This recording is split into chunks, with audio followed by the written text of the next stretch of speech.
So I don't have Mike Shine today. So even though Mike Shine, the keeper of the books, is not here, let's give him a big blessing and send him some positivity. He's out driving around his kids. He's got five kids, multimillionaire, running the game.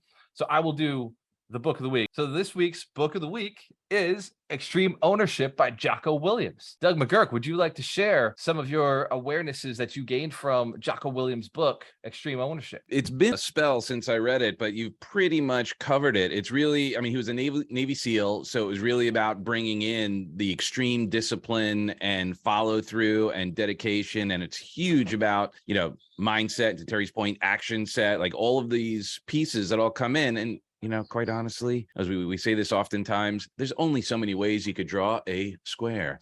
So one of the great things about all of these books is while they all have different focuses, they all bring us back to the same thing, which is take personal responsibility. The only thing we can control is ourselves, how we respond, and taking massive action to get to our goals. And Jocko's brilliant. If you should also listen to his podcasts and everything. He's an intense dude, and you've pretty much kind of did a great synopsis just by this conversation around ownership. So yeah, great job. Let's give Doug McGurk a big round of applause presenting our book of the week.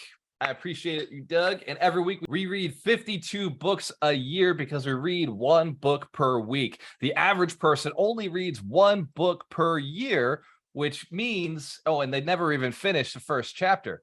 So that means we have a 52-1 advantage over every other person when it comes to knowledge. I was listening to a video by Eric Thomas, ET, and he was saying he was in a conversation with Warren Buffett. And he asked Warren Buffett, he said, Warren, what does your day look like? Who knows ET? Who knows Eric Thomas? All right, so he's got that kind of sound. He's like, what's your day look like, man? Like, what's it look like? I want to know because he said, I want to know what a champion, the fifth richest man in the world, looks like. I want to know what he's doing in his day. And he said, well, to be honest, the first thing I do is I read for about 7 hours. So Eric's like, what are you reading? What is the richest man in the world reading for 7 hours? Like, what is this, right? He's like, if you're not reading 7 hours, then I understand. That's why he's got the advantage. So like, I wasn't reading, right? So that's his point. Like, I wasn't reading 7 hours. So then Warren says, sometime I'll go back and I'll read Forbes 1997.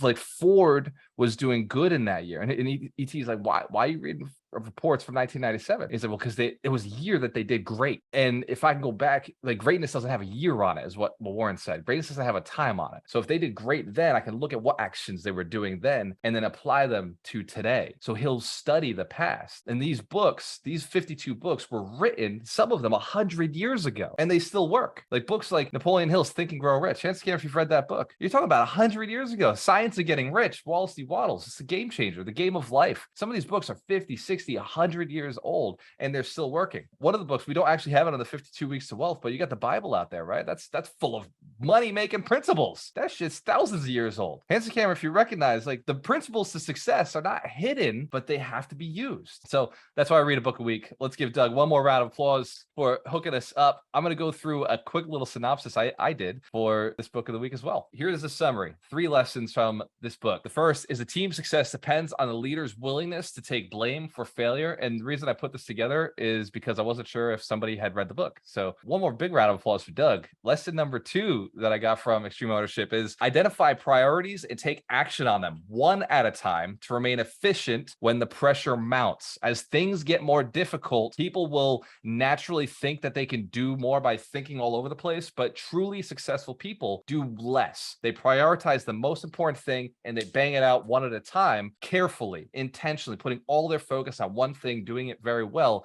executing properly. And then lesson 3, effective leaders mitigate risks before a mission or project begins.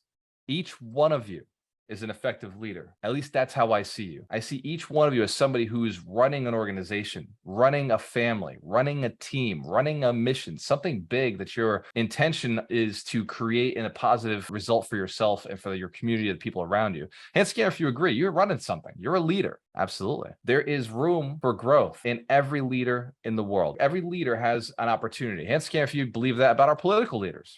They got some room to grow, right? It's like that anywhere you go. If you've ever worked for a boss, we're like, hey, that guy could definitely, or that gal could grow here or there. There's opportunities. If we think that the people who are running things above our station could grow, what does that mean about us? It certainly means that we have room to grow. We have room to achieve more. There's more for us to have.